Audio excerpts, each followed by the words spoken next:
They bring colour and class to the catwalk, introducing new styles and trends. The influential Lanvin, the legendary Kenzo, the stylish Max Azria, the fun and sophisticated Cynthia Rowley, and Giles Deacon, styling up the British fashion scene.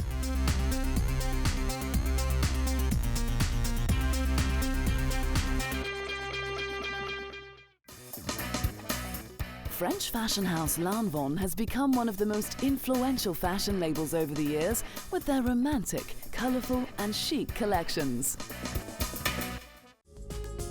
Founded by Jean Lanvin in the late 1800s, after designing clothes for her daughter, the clothing company was gaining attention from the wealthy, wanting outfits for their children.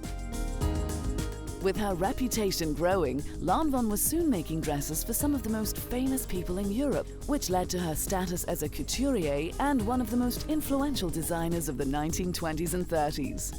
And the Lanvin empire began. Detailed trimmings, skilled embroidery, decorations and colour became the Lanvin trademark.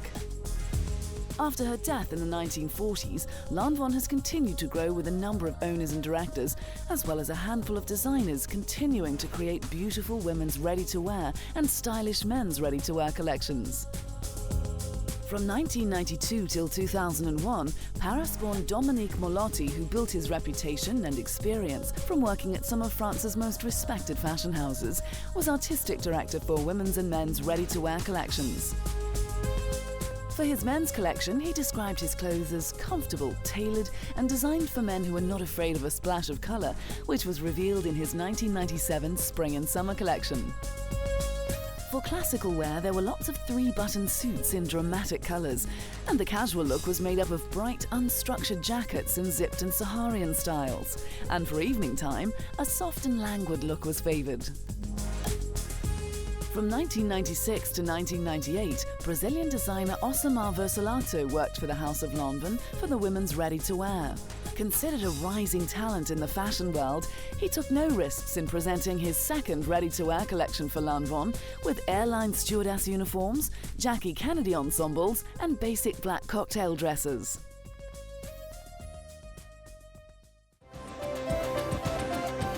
Late 2001, Israeli fashion designer Albert Elbaz was appointed the artistic director for all of Lanvin's collections, and season after season has created luxury chic clothing. His 2007 Paris ready-to-wear show with Lanvin received a standing ovation from critics, with draped toga gowns and ruffled satin cocktail dresses. Feathers also made an appearance in the collection, dressing up voluminous satin and silk dresses in bright red, green and midnight blue. Elbaz balanced creativity with commercial savvy in his autumn-winter 2008 Lanvin show, which focused on little black dresses of the oh-so-chic Parisian kind and featured a cropped version of the black satin one-sleeve dress that Tilda Swinton wore to the Oscars. But he saved the best for last, jewellery including chunky necklaces glistening with oversized fake rocks. Spring-summer 2009 saw a collection for a real woman, as soft silhouettes played with asymmetry, peppered with off-the-shoulder looks and with various volumes and proportions around the shoulder and hip. The hot pink and electric blue leopard print dresses were a hit as soon as they paraded down the runway. Dutch menswear designer Lucas Ossendrijver joined the team in 2005 and hadn't missed a step with his men's ready-to-wear displays. Recent collections have seen crisp raincoats and boxy blazers take to the runway, with outfits that have stayed true to Lanvin's reputation for understated elegance. Lanvin in recent years has received a growing number of celebrity fans and clientele. Their Paris catwalk shows have seen in attendance Mila Jovovich and Jessica Alba, while other stars have walked the red carpet in Lanvin gowns. Gwyneth Paltrow was in full diva mode at the Cannes Film Festival Chopard Trophy Awards in 2008, looking glam wearing a white toga dress, and Drew Barrymore was seen at her film premiere in a black silk strapless Lanvin dress with nude satin detailing. As one of the oldest existing fashion houses worldwide, Lanvin's fashions have constantly mirrored elegance and sophistication while always remaining chic.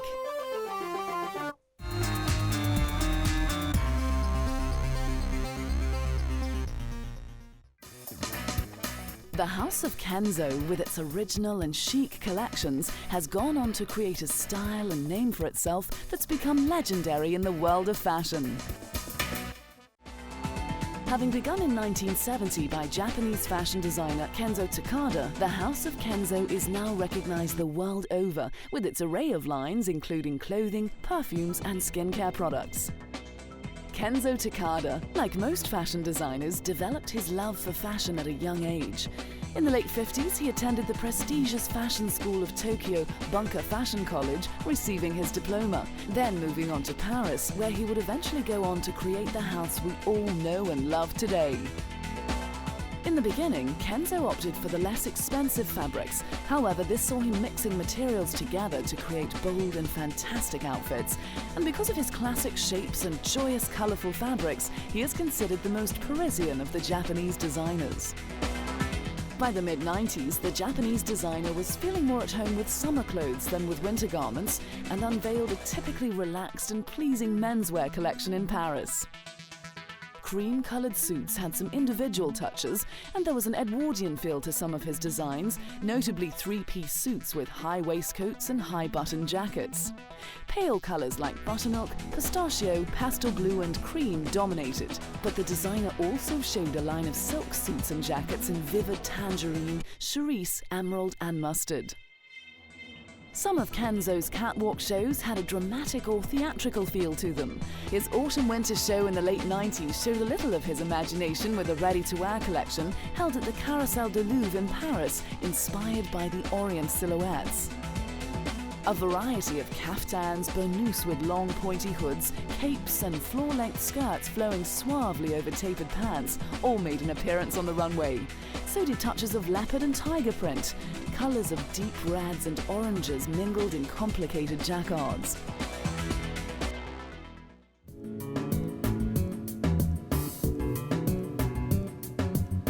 After his retirement, French designer Gilles Rosier took over the women's wear line. He scored an impressive victory for the House of Kenzo with a debut collection strong on ethnic variety. He skillfully blended ethnic influences from around the world, just like Kenzo, with whom he worked for 3 years before taking the reins. In late 2000, Kenzo took menswear on a magical carpet ride, transforming a plain sports hall into a smoky souk, in a line that, according to Kenzo's men's department director, Michael Rosenfelder, was inspired by the Orient. He also added that Kenzo was looking into new developments.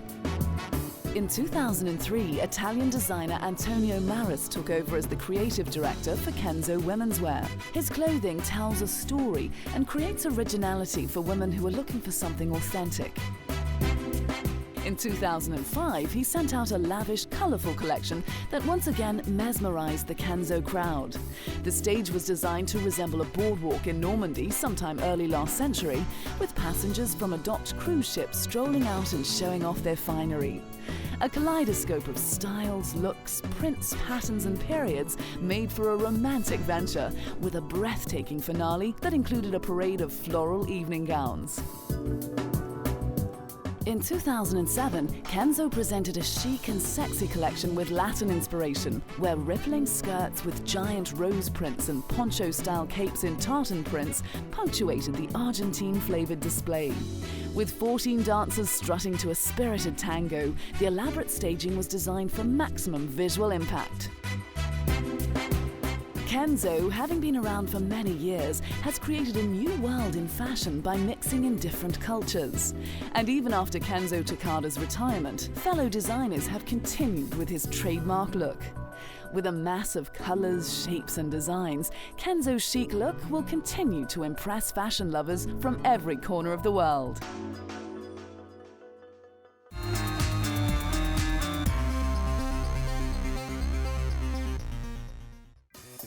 Max Azria, who is also the creator of BCBG, has taken the world by storm with his popular women's collections that have helped build his label into a fashion empire. Originally from Tunisia, Azria began his fashion career in Paris before moving to California. It was here in the 1980s that he created his label BCBG, Bon Chic, Bon Genre, translated to English means good style, good attitude. BCBG has now become internationally known in the fashion world and the entertainment industry, being popular amongst many celebrities. Created to bring European sophistication to American women, BCBG became fashionable from its trendy, chic and unique styles. Having founded the mid-scale clothing line in 1989, 20 years on, it's still just as popular. The late 90s saw Azria's and BCBG's casual styles, featuring a lot of black in leather and fabrics, with chiffon blouses and cashmere sweaters. Evening wear featured black and charcoal tones, sheer tops and tuxedo trousers. Azria said his clothing is a celebration of the beauty of the woman. 10 years on, Azria boasted feminine, flirty dresses. All runway pieces were fluid with a colour palette of muted browns, creams, pinks with touches of metallic. Some dresses had unique embellishments, such as draped pockets or leather wrap belts. More recently, he showed another BCBG collection dominated by dresses at the New York Fashion Week. Dresses with crisscrossed fabric, draped on the bias and dropped waists in rose and sepia and other muted colours were the mainstay of the collection. The dresses were also combined with metallic golden tights.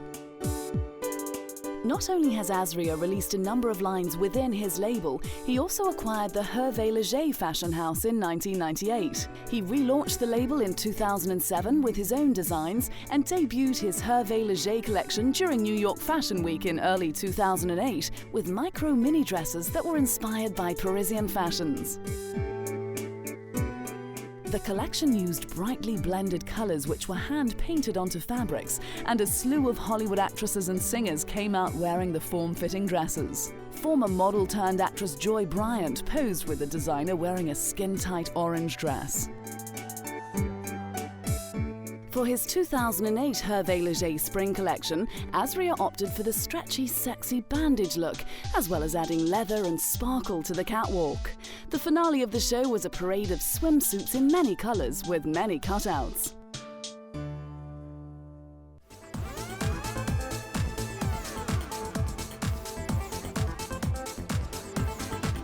Since his launch, many celebrities have embraced his designs, either appearing at his catwalk shows or showing them off on the red carpet, whether it's for BCBG, Hervé Leger or his own Max Azria line. Child star Dakota Fanning walked the red carpet at Palm Springs International Film Festival Gala in a strapless pale blue BCBG number, saying it was perfect and it just fit, while Miley Cyrus looked all grown up in her Hervé Leger for Max Azria black gown. Amanda Bynes attended 2009's Critics' Choice Awards wearing a hot pink Hervé Leger bandage dress, leaving not a great deal to the imagination, while Angelina Jolie looked stunning in a gorgeous one-sleeve Max Azria gown. Jolie also turned up to the 15th annual Screen Actors Guild Awards, colour coordinating with her beau Brad Pitt in a navy blue Max Azria dress. With his stylish and popular designs, Max Azria and BCBG have turned into a massive label. And within that, he has managed to build an amazing portfolio with over 20 brands. With a label that offers so much variety, this powerhouse has become one of the most sought-after fashion houses in the world.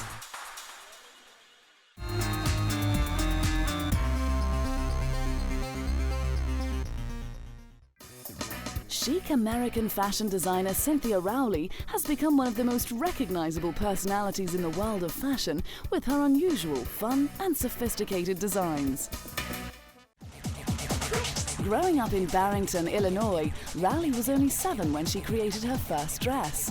After high school, she attended the School of Art Institute of Chicago and sold her first collection to a number of leading stores in New York. Her collections have grown to now include women's wear, menswear, shoes, eyewear and accessories, just to mention a few, and are sold in her stores that are spread out all across the world, from the United States to Asia, and even on her online boutique. Her collections have been described to have a whiff of the carefree, simple spirit, while also being flirty and vibrant. She launched her own business in the early 1980s and since then has grown into an award-winning designer, mingling with the rich and famous and even dressing some well-known stars such as Rebecca Romijn, who turned up at the Hollywood Style Awards in 2006 to accept her Hollywood Glamazon Award wearing a black and blue bow-tied Cynthia Rowley satin dress. As an avid fan of contemporary art, Rowley can sometimes show her unusual tastes in her collections. In 1996, she was one of the top designers in New York and was among the 26 designers who teamed with designated apprentices to show a range of summer and autumn clothes made entirely from threads spun from recycled plastic bottles. I've played around with a lot of ideas of recycling things, using bottle caps and, different things on the garments sort of for fun, but I think really where you can really make a difference is by using fabrics that are all from recycled materials. It took 35,000 plastic bottles to make 52 eco-spun garments that were modeled at the Fall Spring Show in New York City. The fashion designer was also inspired to put Tupperware on the catwalks in 2005. At a New York Fashion Week runway show, Rowley had Tupperware accessories for the models. And for her idea of having models float down the runway, she used Tupperware for plastic-soled shoes and also designed custom Tupperware headbands. It may seem like an unusual idea, but Rowley believed that such Tupperware designs could make it to the Museum of Modern Art or the Guggenheim.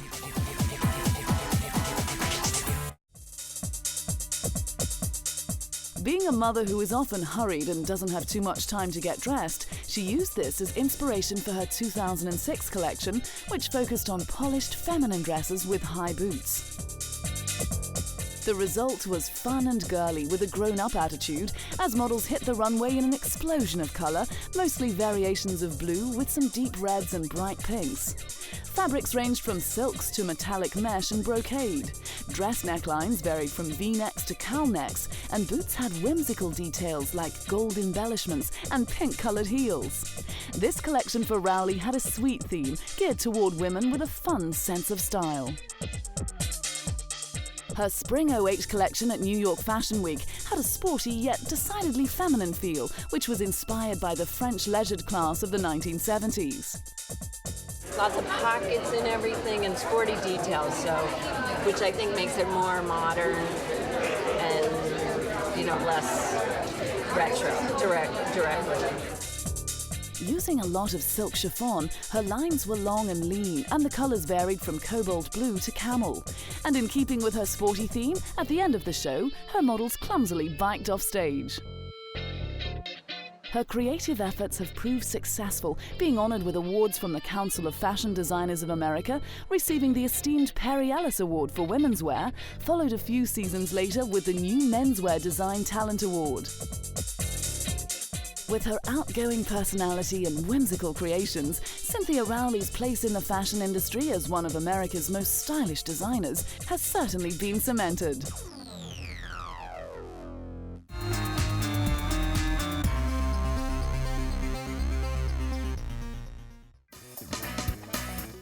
Renowned British fashion designer Giles Deacon has managed to combine fantasy with chic to become one of Britain's most popular stylists.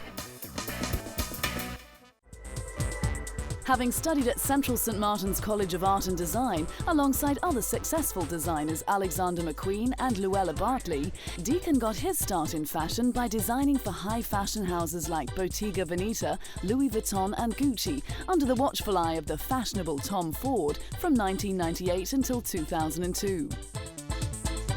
By 2003, he had begun his own label, Giles, and was showing his ability to combine skillful technique and fancy designs with a sense of humour, and is credited with injecting high-octane glamour into British fashion.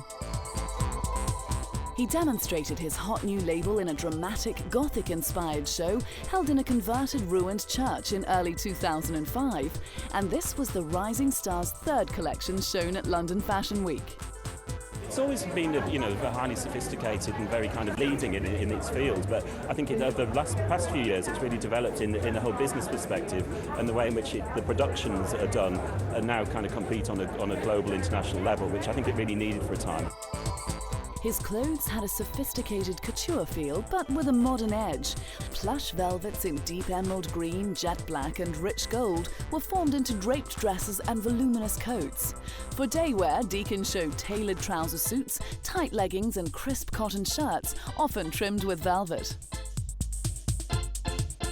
2005 also saw him bring some sophistication to the catwalk at London Fashion Week, with designs for women over 40 in mind. And to emphasize this, he employed a more mature selection of models, with early 90s supermodel Linda Evangelista opening and closing the show. The Spring-Summer 2006 collection were a lot more simple and streamlined, featuring an Egyptian-style see-through black dress, a pinstriped jacket and skirt with puff pockets, a white mini dress with thick black zip up the back, and outfits mainly one-coloured, occasionally finished off with hats or a headdress. Coats and suits were structured with neatly tailored collars and pin-tucked waists, while fabrics consisted of silk, stiff satin and taffeta in a subdued palette including cream, white and taupe.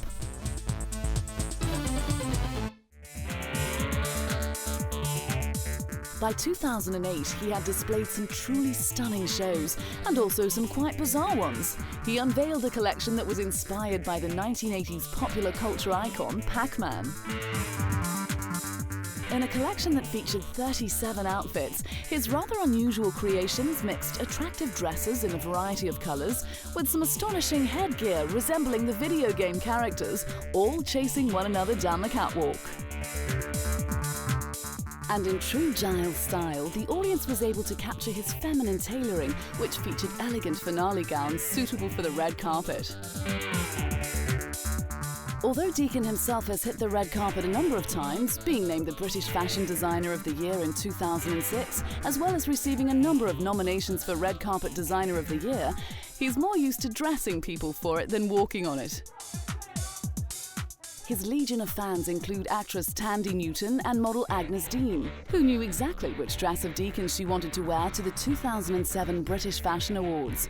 Lily Allen has also appeared numerous times in his gowns, and at the Glamour Woman of the Year Awards in 2008 stood out with her shocking pink hair colour and pink dress that was decorated with images of Bambi. So is it just coincidence that Giles Deacon's introduction into the world of fashion occurred around the same time the British fashion scene flourished? Or was it his stylish designs and rapidly growing success that gave him his growing clientele and fan base that had something to do with it? Who knows? But what we do know is that Giles Deacon has created a truly stylish image.